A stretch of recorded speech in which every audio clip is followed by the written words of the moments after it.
sông nổi mẹ sống giữa gian lao, vì đất nước hy sinh cả cuộc đời.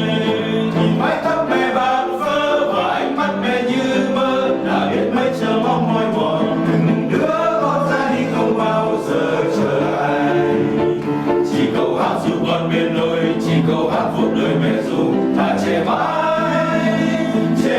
mẹ ơi.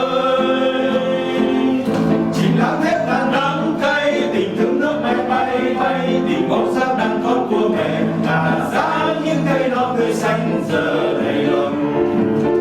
Còn đêm vẫn lâu lâu đêm đêm qua đêm tháp những quê thân trên tàu mẹ sáng mẹ hát cùng con.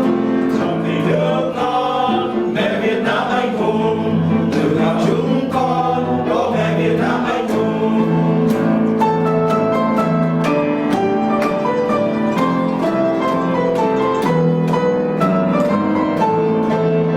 Hát về những người mẹ Việt Nam, hát về những người mẹ anh hùng. Trời dâng hiến sông nổi mẹ sống giữa gian lao, vì đất nước hy sinh cả cuộc đời.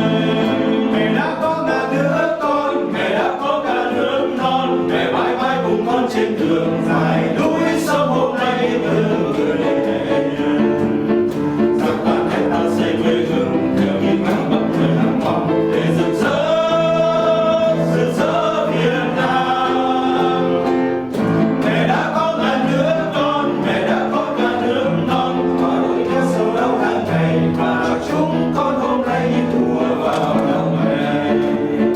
Hai mẹ hát dù con bên đôi, mẹ lại kể câu chuyện ngày xưa, mẹ đẹp mãi mẹ hát cùng con. Trọn tình nước non mẹ Việt Nam anh hùng, tự hào chúng con có mẹ Việt Nam anh hùng. Tự hào chúng con có mẹ Việt Nam anh hùng, tự hào chúng con có mẹ Việt Nam anh hùng.